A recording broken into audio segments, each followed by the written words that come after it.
नमस्कार दोस्तों, स्वागत है आपका आज के मुख्य समाचारों में। दोस्तों यहां पर आपको देखने को मिलेंगी सुबह से लेकर शाम तक की तमाम बड़ी खबरें, मुख्य समाचार, ब्रेकिंग न्यूज अपडेट्स के रूप में। तो दोस्तों आप सभी लोगों से रिक्वेस्ट है इस वीडियो को ज़्यादा से ज़्यादा लाइक और शेयर करें।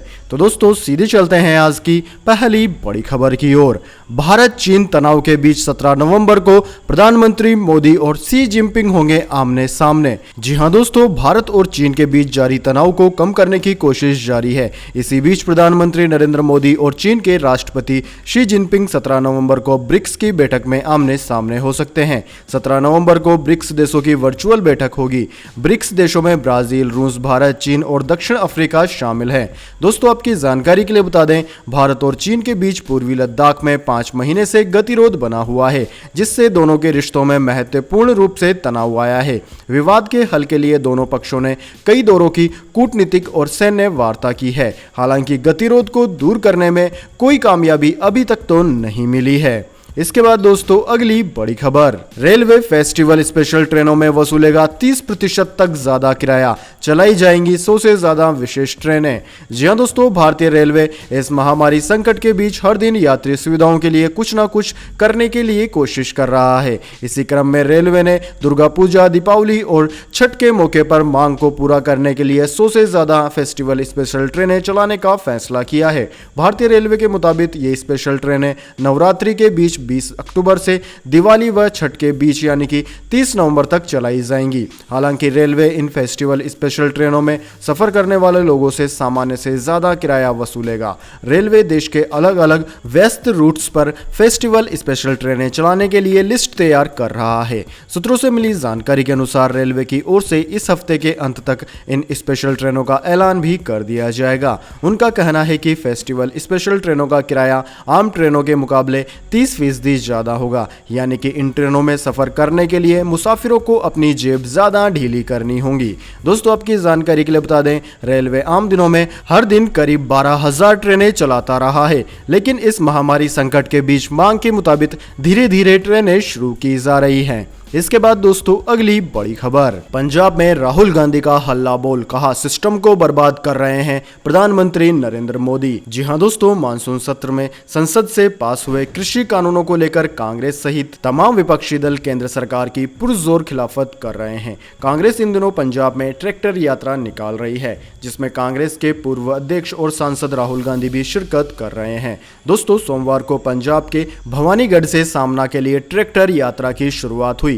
अपनी खेत बचाओ यात्रा की शुरुआत से पहले राहुल गांधी ने पंजाब में एक जनसभा को भी संबोधित किया। राहुल गांधी ने अपने भाषण में केंद्र सरकार पर जमकर हमला बोला। उन्होंने कहा कि 6 साल से यह सरकार गरीबों, मजदूरों और किसानों पर एक के बाद एक आक्रमण कर रही है। अगर आप इनकी नीतियां देखें तो एक भी नीति ऐसी नहीं है जो गरीब जनता को फायदा पहुंचा सके। राहुल गांधी ने कहा कि नोटबंदी के बाद जीएसटी लाए। अब आप किसी भी छोटे दुकानदार या छोटे व्यापारी से पूछिए कि जीएसटी से क्या हुआ। आज तक छोटा दुकानदार या व्यापारी जीएसटी को समझ नहीं पाया है। इस महामारी काल में हुई दिक्कतों की बात उठाते हुए राहुल गांधी ने कहा कि इस महामारी के समय में हमने नरेंद्र मोदी जी से कहा कि गरीबों की मदद कीजिए। भूखे मजदूर हजारों किलोमीटर पैदल चल रहे हैं। हमने कहा कि छोटे व्यापारियों की मदद कीजिए, लेकिन मोदी जी ने फिर भी कोई कदम नहीं उठाया और पूरे देश को पूरी तरीके से बंद कर दिया, जिससे हजारों गरीब लोग सड़कों पर मरने को मजबूर हो गए। साथ ही वे भूखे प्यासे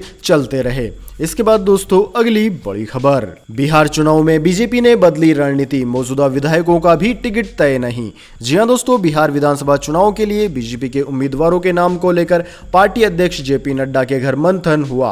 पार्टी प्रत्याशियों को लेकर हुई अहम बैठक में बिहार चुनाव प्रभारी देवेंद्र फडणवीस, बिहार बीजेपी अध्यक्ष संजय जायसवाल, नित्यानंद राय, प्रेम कुमार, अमित शाह, राधा मोहन और BL संतोष भी मौजूद रहे।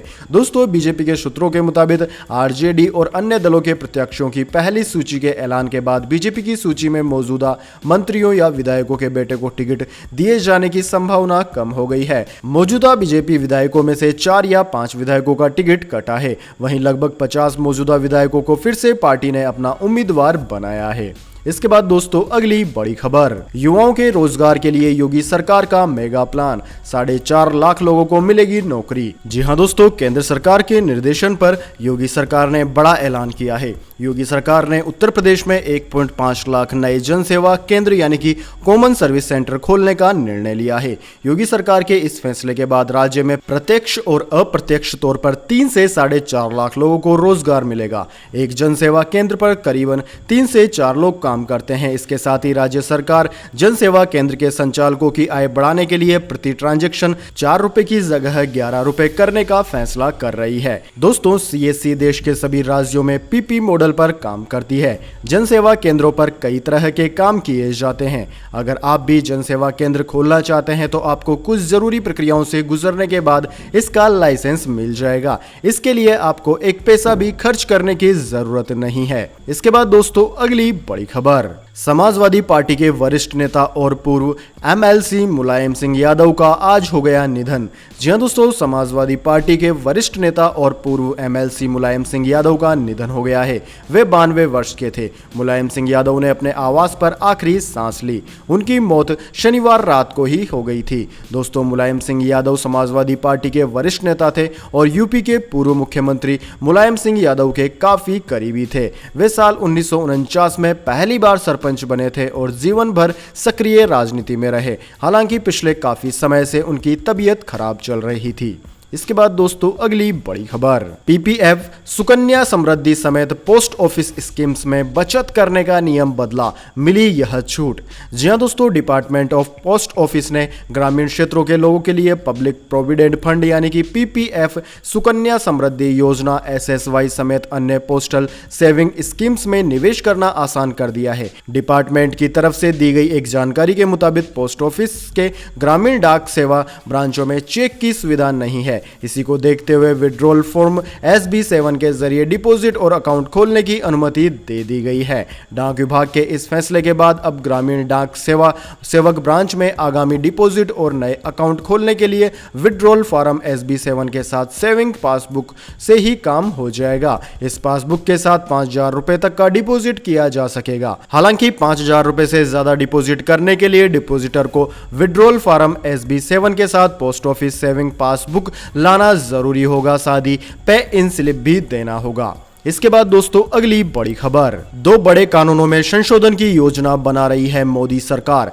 जी हां दोस्तों, केंद्रीय गृह राज्य मंत्री जी किशन रेड्डी ने कहा है कि केंद्र सरकार भारतीय दंड संहिता IPC और आपराधिक प्रक्रिया संहिता CRPC में संशोधन लाने का मन बना रही है। अंबरपेट विधानसभा क्षेत्र में 280 CCTV नेटवर्क के ऑर्गेनाइजेशन को पहुंचे केंद्रीय गृह राज्य मंत्री ने कहा कि हम IPC और CRPC में संशोधन पर विचार कर रहे हैं। इन पर सुझाव भी मांगे गए हैं। साथ ही दोस्तों एक सवाल के जवाब में राष्ट्रीय रक्षा विश्वविद्यालय के बारे में उन्होंने कहा कि यह विश्वविद्यालय देश के पुलिस तंत्र के कामकाज में अहम बदलाव लाएगा। इसके बाद दोस्तों अब जान लेते हैं पूरी दुनिया और भारत में इस महामारी की क्या है स्थिति। तो सबसे पहले बात कर लेते हैं भारत की। तो दोस्तों भारत में इस महामारी ने सारे रिकॉर्ड तोड़ दिए हैं। दोस्तों पूरी दुनिया में भारत दूसरे नंबर पर पहुंच चुका है कुल संक्रमितों के मामले में, और भारत में कुल संक्रमितों का आंकड़ा लगभग 67 लाख पहुंच गया है। वहीं मौतों का आंकड़ा 1 लाख को पार कर गया है। दोस्तों एक्टिव केस भारत में 9,36,000 से ज्यादा है।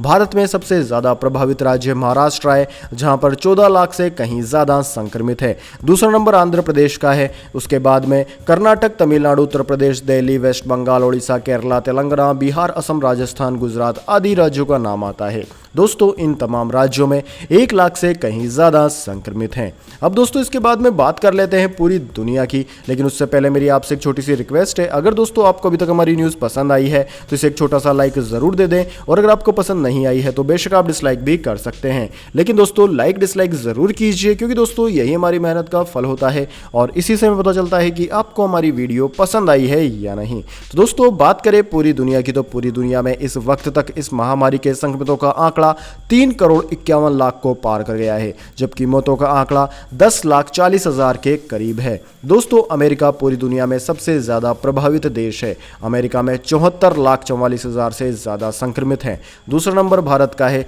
जबकि तीसरा नंबर ब्राज़ील का है। ब्राज़ील में लगभग 50 लाख के करीब संक्रमित हैं। इन तीनों देशों के बाद Russia, Colombia, Peru, Argentina, Spain, Mexico, South Africa, France, Chile, Iran आदि देशों का नाम आता है। इसके बाद दोस्तों अगली बड़ी खबर, फेस्टिवल सीजन में फ्लिपकार्ट पेटीएम की जोड़ी आपको दे रही है जबरदस्त ऑफर्स।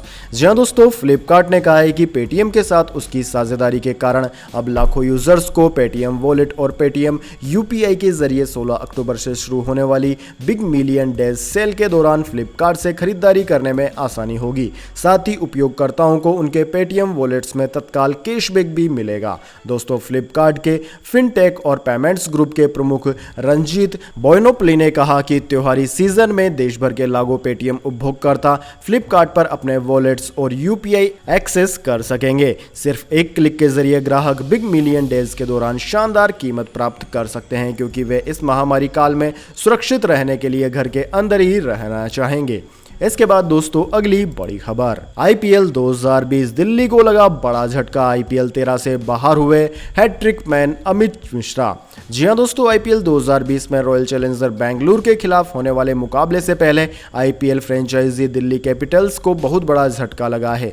दरअसल उंगली में चोट के चलते दिल्ली कैपिटल्स के दिग्गज फिरकी गेंदबाज अमित मिश्रा आपको इस पूरे आईपीएल सीजन में खेलते हुए नजर नहीं आएंगे। ऐसे में दिल्ली की टीम के लिए यह बेहद बुरी खबर है, क्योंकि इस टूर्नामेंट में दिल्ली ने अपने शानदार खेल से सबका दिल जीता है, जिसमें अमित मिश्रा की गेंदबाजी का भी अहम योगदान है। वहीं दोस्तों दूसरी बुरी खबर निकल के आ रही है सनराइजर हैदराबाद के लिए, क्योंकि दोस्तों सनराइजर हैदराबाद के प्रमुख गेंदबाज भुवनेश्वर कुमार भी इस टूर्नामेंट से बाहर हो गए हैं। दोस्तों शुरुआती मुकाबलों में हार के बाद जीत की राह पर लौटी सनराइजर हैदराबाद को बड़ा झटका इस रूप में लग गया है। टीम के अनुभवी और स्टार तेज गेंदबाज भुवनेश्वर कुमार आईपीएल के बचे हुए मैच अब नहीं खेल पाएंगे। उन्हें पिछले हफ्ते मैच के दौरान चोट लगी थी और इसी हिप इंजरी के चलते वह अब आईपीएल के शेष मैचों से बाहर हो गए हैं। इसके बाद दोस्तों अगली बड़ी खबर, मौसम समाचार, जानिए पिछले 24 घंटे और अगले 24 घंटे के मौसम पूर्वानुमान। दोस्तों बात करें बीते 24 घंटों की, तो दोस्तों स्काईमेट वेदर रिपोर्ट के अनुसार बीते 24 घंटों की अवधि के दौरान पूर्वोत्तर भारत और ओडिशा में कुछ स्थानों पर हल्की से मध्यम बारिश के साथ एक दो स्थानों पर भारी वर्षा दर्ज की गई है। बिहार, झारखंड, पश्चिम बंगाल, सिक्किम, पूर्वी मध्य प्रदेश, उत्तरी तटीय आंध्र प्रदेश, कोकण, गोवा और अंडमान व निकोबार द्वीप समूह में भी कुछ स्थानों पर हल्की से मध्यम बारिश की गतिविधियां देखने को मिली है। इसके साथ ही दोस्तों मध्य भारत के बाकी सभी भागों के साथ साथ उत्तर भारत में मौसम मुख्यतः शुष्क बना रहा है। मानसून पूरी तरीके से उत्तर भारत से विदाई ले चुका है। वहीं दोस्तों आगामी 24 घंटे की बात की जाए तो अगले 24 घंटों के दौरान गंगीय पश्चिम बंगाल, ओडिशा, तटीय आंध्र प्रदेश, छत्तीसगढ़ और पूर्वोत्तर भारत में कुछ स्थानों पर हल्की से मध्यम और एक दो जगह पर भारी बारिश होने की संभावना है। इसके अलावा दोस्तों तमिलनाडु, केरल और विदर्भ में हल्की वर्षा अपेक्षित है, जबकि देश के बाकी सभी हिस्सों में मौसम मुख्यतः शुष्क और साफ बना रहेगा। इसके बाद दोस्तों अगली बड़ी खबर, उच्चतम स्तर से 6,000 रुपये सस्ता हुआ सोना, जानिए आज के सर्राफा दाम। जी हाँ दोस्तों, भारतीय बाजार में सोने चांदी की कीमतों में लगातार गिरावट देखने को मिल रही है। दोस्तों आज मल्टी कमोडिटी एक्सचेंज पर सोने का वायदा भाव 0.9% की गिरावट के साथ 50,130 रुपये प्रति 10 ग्राम पर कारोबार करते नजर आया, जबकि चांदी वायदा का भाव 0.88% की गिरावट के साथ 60,605 रुपये प्रति किलोग्राम पर रहा। दोस्तों इससे एक दिन पहले सोना 56,200 रुपये प्रति 10 ग्राम के उच्चतम स्तर पर था, जबकि चांदी 80,000 रुपये प्रति किलोग्राम पर पहुंच गई थी। इसके बाद दोस्तों अगली बड़ी खबर, पेट्रोल डीजल प्राइस टुडे, जानिए आज के पेट्रोल और डीजल के ताज़ा दाम। दोस्तों पेट्रोल डीजल के दाम आपकी जानकारी के लिए बता दें, हर रोज सुबह 6 बजे तय किए जाते हैं पेट्रोलियम कंपनियों के द्वारा, इसलिए पेट्रोल डीजल की कीमतों में हर रोज कुछ ना कुछ बदलाव जरूर होता है। हालांकि पिछले 2 दिन से पेट्रोल डीजल के दाम स्थिर बने हुए हैं। दोस्तों बात की जाए राष्ट्र राजधानी दिल्ली में 1 लीटर पेट्रोल और डीजल की कीमतों की, तो दोस्तों दिल्ली में 1 लीटर पेट्रोल की कीमत 81 रुपये 6 पैसे प्रति लीटर रही, जबकि डीजल की कीमत 70 रुपये 46 पैसे प्रति लीटर रही है।